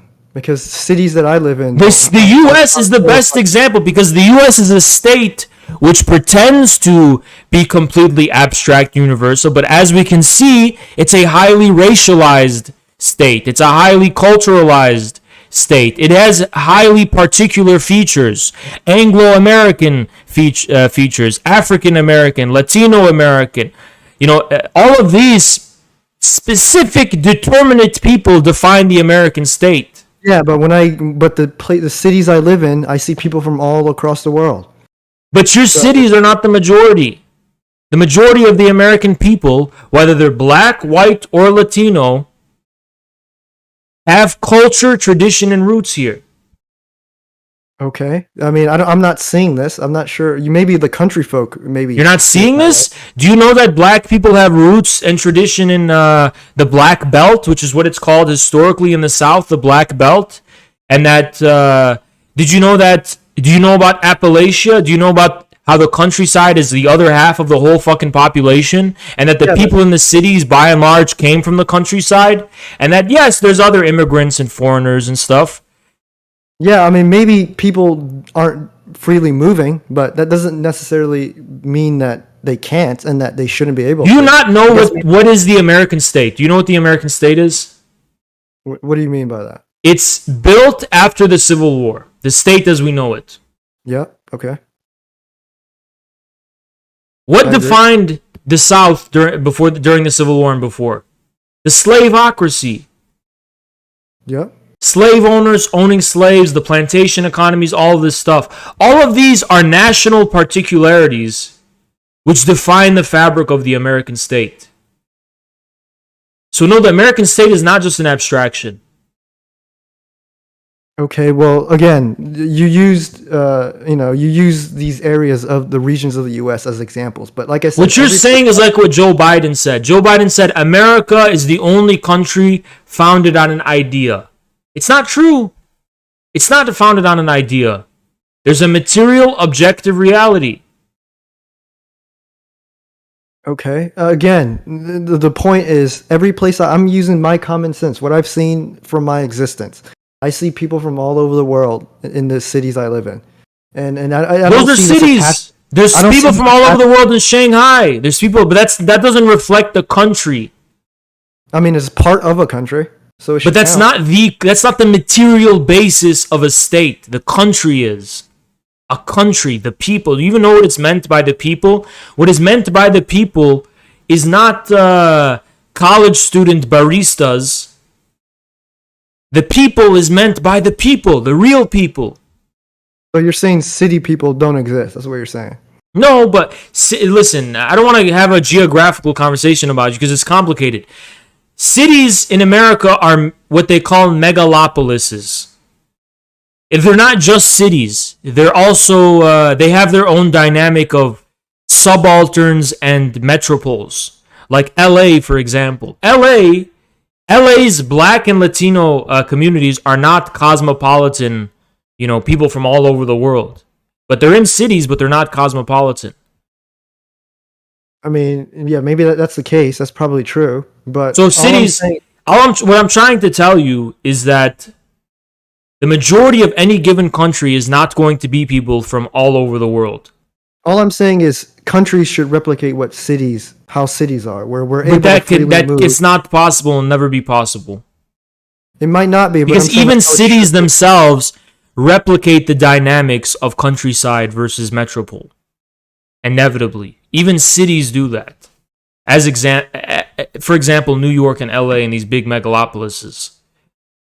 I mean, that might be true. Even but cities develop their own countryside of quote unquote homogeneous cultural communities, which is not this kind of melting pot. I don't care about the melting pot for the sake of culture or anything like that. I'm saying an individual who wants to profit, who wants to make money, should be able to move to wherever they want so that they can, they can start businesses. And Why should they? You What said claims do they have on that land? why? Well, I mean, again, in this reality, Do you know that a businessman has feet? This feet walks over something, not thin air. It's called land. Who owns land? How is that land owned? The problem of the tension landed property has posed to capitalism is an issue so significant, the whole school of classical political economy was built in an attempt to address and resolve this problem. How can we solve the issue of land? How can we make the land part of the free market? And they've never succeeded. Yeah, I mean, I can agree with you that it's a difficult concept to think up, but doesn't necessarily mean that we shouldn't be thinking of these things and outright just letting the state. No, I just thought of it now, but it's so stupid that it went out the other ear. Oh, okay. Well, I mean, I'm probably not the first libertarian that you've talked to, so you are. I think you are. Okay. Well, I mean, again, my whole point is that individuals should have rights. You can't tell me what to do, just like I can't tell you what to do. An individual is part of a greater whole. Just like you have a mother and you didn't give birth to yourself. Okay, but now I exist, and I should have the right to do what I want, and you should have the right to do what you want. I shouldn't be able to tell you. There is no such thing as an unconditional right to do whatever you want. Yeah, it doesn't exist now, but it can never exist. I mean, it can. No, it can't, because in addition to social limit and not only familial and communal, but also social restrictions on the sphere of doing what you want to do, there's also objective and natural ones. Okay. It's very childish what you're saying. I mean, what I'm saying is conceptually. So you're telling me I should be able to come down and tell you what to do. I should be able to rule over you, is what you're saying. What do you mean by that? If I happen to be... No, you're an individual. A state is not an individual. I mean, individuals aren't the only ones that rule over other people in the sense that corporations do. Corporations also do that. Families do too. Yeah, families do too, exactly. So I mean, I guess to a sense, families, you have to have that. But what I'm saying is, me as an individual should not have to force you to do anything. You should be able to do what you want. Okay, wait. But here's the issue. You as an individual are a private interest. So for you to exercise your authority over me, another private individual, would mean that you're exercising some arbitrary power to limit and stifle, and in this undignified way, my private interests, even though we're both equals. But a state is not a private interest. It's precisely not a private interest. So if the state is not a private interest, it does not act over you as though another private individual is. My job as a private individual is to do what? It's to live my life, make a living, find a girl, marry her, have a family, raise kids, whatever, right? Just like you're a man. That's what you're here for, right? Exactly. Okay, yeah. That's not the state's job. The state's job is to make sure we have a society that makes this possible.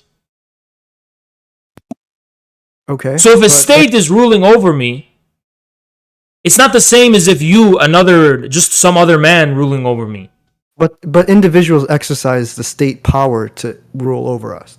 So individuals are the ones that are coming down and enforcing this on us. It's not the concept of the individual actors are the instrument of state. No, states are not reducible to individuals. They're not. I mean, but who are the ones that are actually implementing these things? It's no single one person. I mean, it might not be, but that police officer that arrests you, he represents the state, but Yeah, he is the one you're right. enforcing it.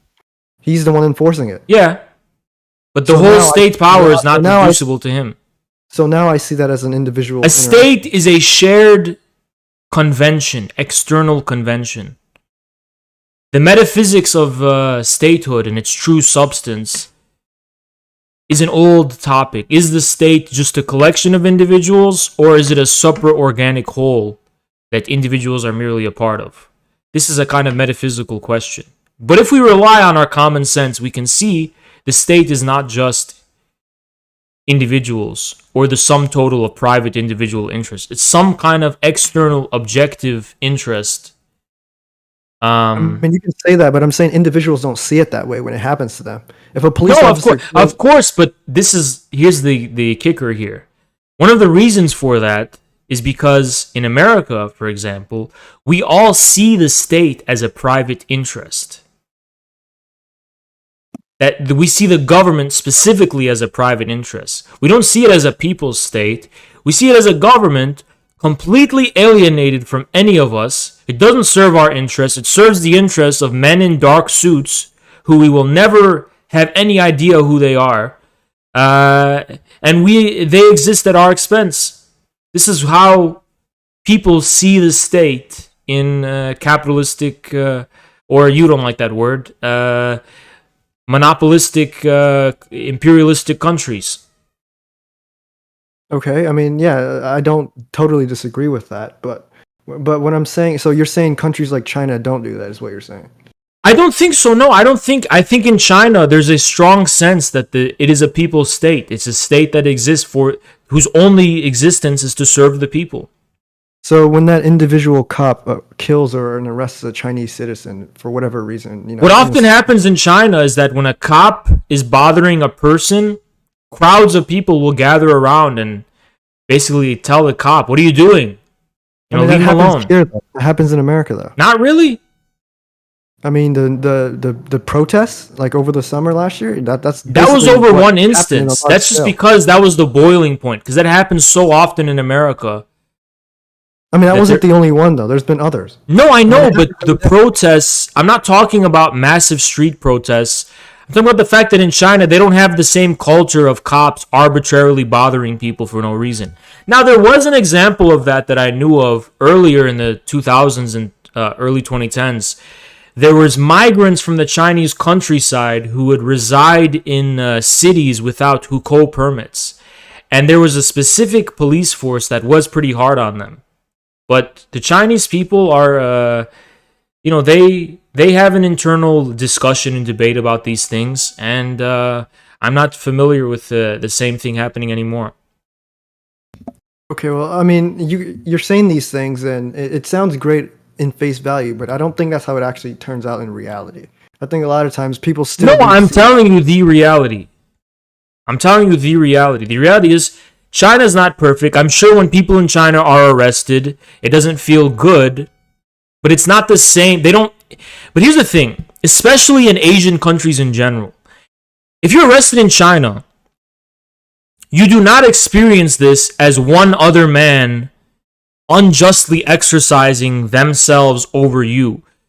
There's a profound social shame accompanying it. It's the whole society is against you. You as an individual did something wrong, and society's punishing you. Like when you're in school, when you're in elementary school, and you get embarrassed in front of the whole class. Is one individual embarrassing you? No, you feel ashamed in front of everyone, in front of everything. Yeah, I mean, I agree that Asian countries tend to be more collectivistic, but that doesn't necessarily mean that individuals still don't feel impacted by state force. They still do. Okay, but state force in China does not exist as a separate individual private interest. It's a organic, collective, national interest of the whole people. I mean, that's what the government says, but that doesn't mean that it's. But in China, no one says as an individual, I am the people. The people are the greater whole. The people is someone I don't know who lives in a province I've never been to. That's the people. The people is something bigger than you.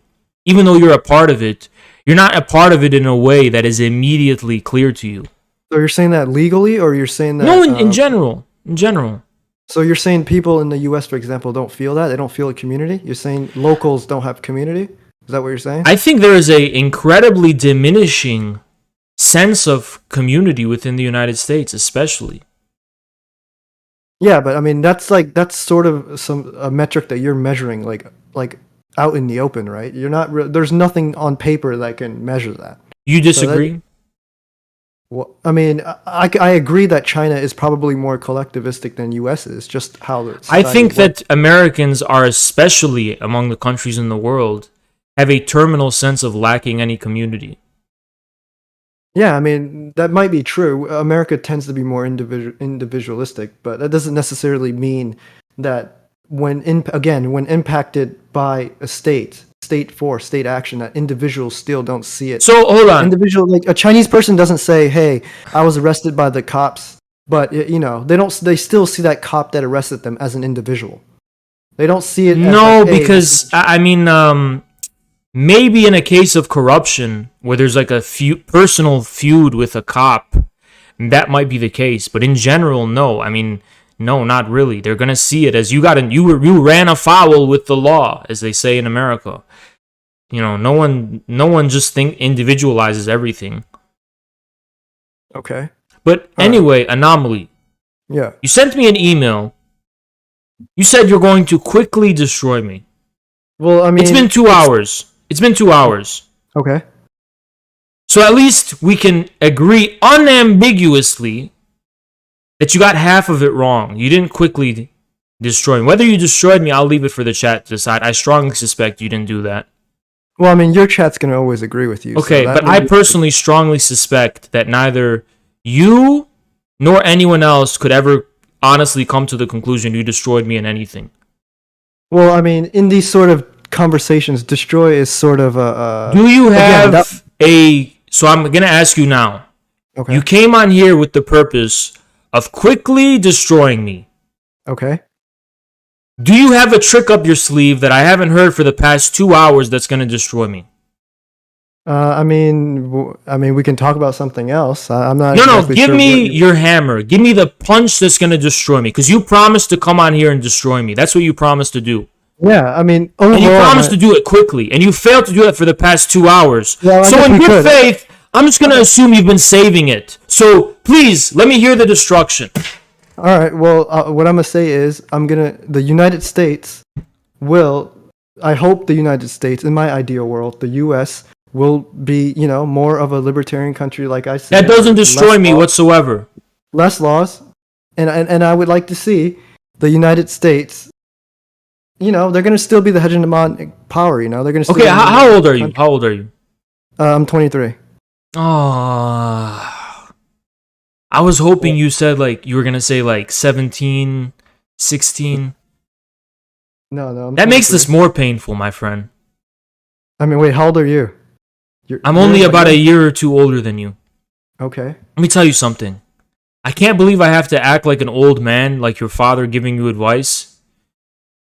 Do not send someone an email promising to destroy them when you don't even know who the fuck they are and are not familiar with anything they've ever said.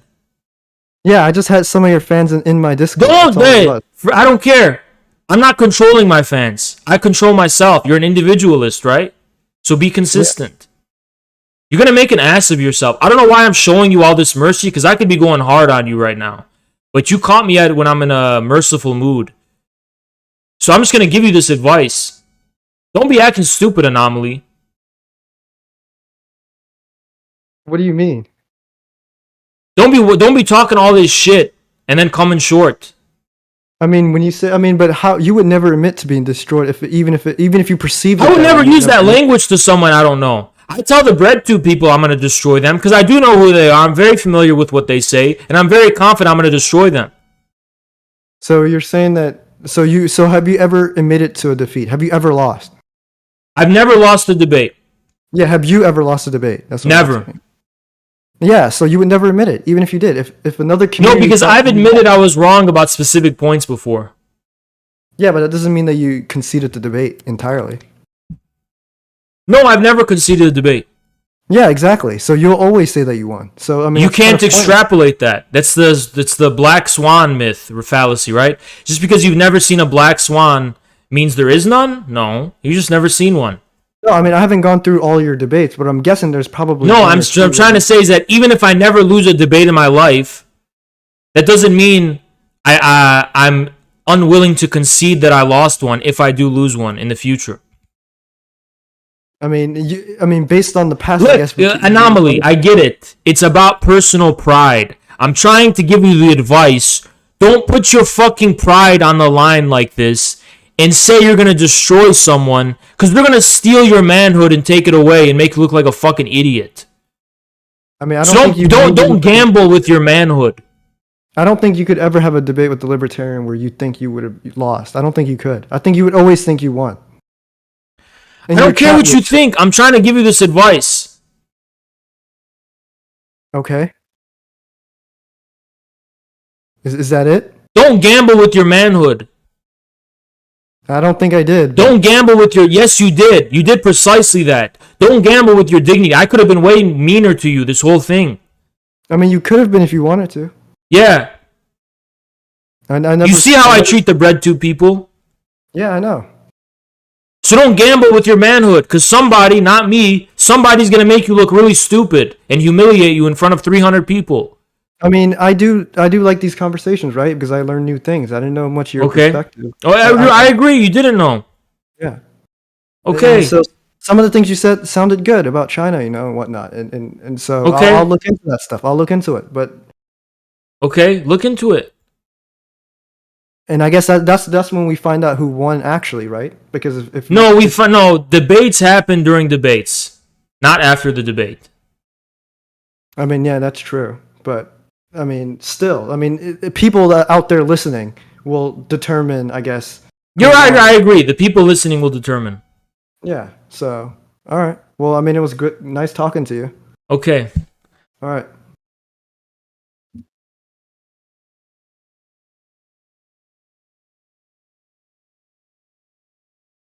I don't think he's 23. I think he can't be 23. He can't be 23. What happened to sharks eat gorillas, But it's because it's my fans apparently giving him a hard time, bothering him. Don't throw that on me. Blaze with the 25. Holy shit. Blaze donated $25. Another easy dub. Thank you so much, Blaze. Appreciate it. Holy shit, thank you, dude. Sovereign, thank you for the gifted sub.